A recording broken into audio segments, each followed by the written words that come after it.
Programang ito ay rated SPG. Striktong patnubay at gabay ng magulang ang kailangan. Maaaring may masiselang tema, lengguwahe, karahasan, sexual, horror o droga na hindi angkop sa mga bata. Makaligtas kaya si Dax sa bingit ng kamatayan? At ano ang sinabi ni Dax kay Zoe tungkol kay Moira? Magandang araw at eto na nga tayo sa ating pinakaabangang tagpo sa Abot Kamay na Pangarap. Welcome to my channel. Please don't forget to like, comment, and click the bell button para lagi kayong updated sa aking mga videos. Samantala, tuluyan na ngang nabaril si Dax ng tauhan ni Carlos. Ang inutusan nito para patahimikin si Dax dahil madami na itong nalalaman sa mga sikretong tinatago nila at hindi rin makakapayag si Carlos na tuluyan ng magsama sila ni Zoe. Kaya ang buong akala ng mga pulis ay nagpaputok si Dax dahilan para barilin din nila ito. Hindi naman malaman ni Zoe ang gagawin niya nang makita niyang duguan si Dax kaya sumigaw siya na tulungan nila si Dax. Maya-maya agad naman dumating ang ambulansya kaya agad nilang dinala si Dax sa Apex Hospital.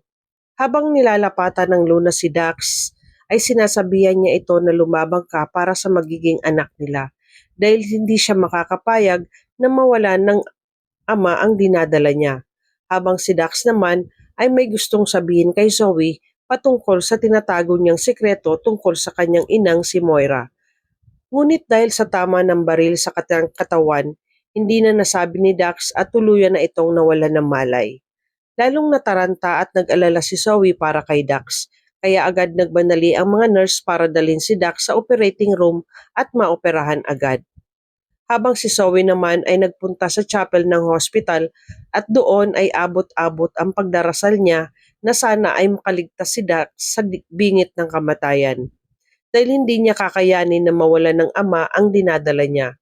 Umiiyak si Zoe na nakikiusap sa Diyos na mabuhay si Dax para sa magiging anak nila. Maya-maya ay dumating din si Robert at nakita niya si Zoe. Habang nagdarasal at umiiyak ito. Naawa si Robert kay Zoe kaya nilapitan niya ito para damayan at yakapin. Hindi na magawang magalit pa ni Robert kay Zoe dahil sa kalagayan nito. Iniisip niya na lang ang kaligtasan na magiging anak ni Zoe. Napayakap na din si Zoe sa daddy Robert niya kaya habang iyak siya ng iyak dahil hindi niya daw kakayanin pag nawala si Dax sa buhay niya dahil siya na lang ang taong kakampi niya at nagmamahal sa kanya at lalong-lalo na ang ama na magiging anak nila. Kaya labis ang pag-aalala ni Zoe. Nagsabi naman si Robert na huwag kang mag-alala, makakaligtas si Dax. At habang magkausap si Robert at Zoe, dumating naman ang mga pulis para sana tanungin o imbestigahan si Zoe tungkol kay Dax. Pero ikinagalit ito ni Zoe dahil kung bakit daw nila binaril si Dax. Sinisisi ni Zoe ang mga pulis na nangyari. Sinabi ni Zoe na susuko naman si Dax pero bakit ninyo siya binaril? Nagtaka naman ang pulis dahil hindi naman daw sila ang unang nagpaputok. Pero kahit anong paliwanag ng pulis kay Zoe ay hindi naniniwala ito at sila ang dahilan kung bakit agaw buhay ngayon si Dax. Sa galit ni Zoe, pilit niyang pinapaalis ang mga pulis. Kaya sinabihan naman ni Robert ang pulis na saka na lang nila muna kausapin si Zoe tungkol kay Dax kapag naging okay na ang lahat dahil sa ngayon ay hindi makakabuti para kay Zoe ang mga nangyayari. Nakinig naman ang pulis kay Robert at sa susunod na araw na lang sila babalik para makausap si Zoe tungkol kay Dax dahil kailangan nilang maimbestigahan ang mga nangyari at saka umalis na ang mga pulis. Galit na galit pa din si Zoe at nakikita ni Robert na sobra na itong nahihirapan sa kalagayan niya. Samantala, sa kantin magkausap naman sina Annalyn, Lynette at Chang Susan tungkol sa nangyari kay Dax at Zoe dahil hindi pa din siya makapaniwala na magkakagusto itong si Zoe kay Dax na alam nila itong isang kriminal at nag-aalala sila sa kalagayan ni Zoe. Pero si Chang Susan iba naman ang kutob niya kay Zoe. Sabi ni Chang Susan kay Annalyn, kung matagal nang magjowa si Zoe at Dax, malamang may alam si Zoe sa mga krimeng ginawa ni Moira noon. At nakakasigurado si Chang Susan na may alam nga itong si Zoe dahil sa naging tauhan ni Moira si Dax. Ngunit hindi naman naniniwala si Annalyn sa sinasabi ni Chang Susan na may alam itong si Zoe sa mga krimeng ginawa ni Moira noon. At ayaw paniwalaan ni Annalyn na sangkot si Zoe dahil alam niyang hindi daw ito magagawa ni Zoe. Sabi ni Annalyn kay Chang Susan na walang pong alam doon si Zoe. Kaya sinabihan naman ni Chang Susan si Annalyn kung gaano ka nakakasigurado na wala ngang alam itong si Zoe. Mag-ina iyon. Imposibleng hindi alam ni Zoe ang mga pinagagagawa ng nanay niya. Hanggang dikit nga sila ng mag-ina ni Moira. Lalo na ngayon, wala tayong kaalam-alam na anak pala ni Dax ang ipinagbubuntis ni Zoe. Kaya hindi malayo na may sikreto pa silang tinatago sa inyo.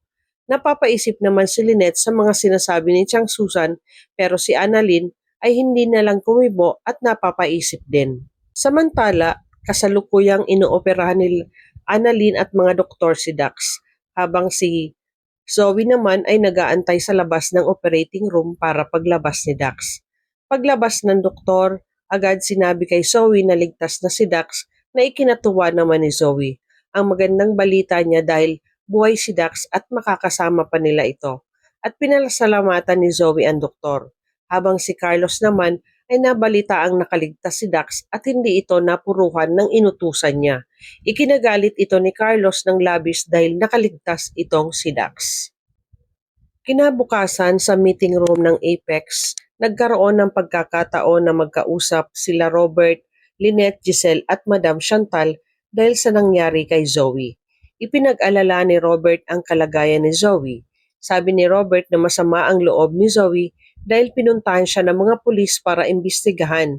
Pero pinakiusapan niya muna ito ang mga pulis na bigyan muna siya ng panahon dahil sa hindi maganda para kay Zoe ang may stress lalo na nagdadalang tao siya ngayon.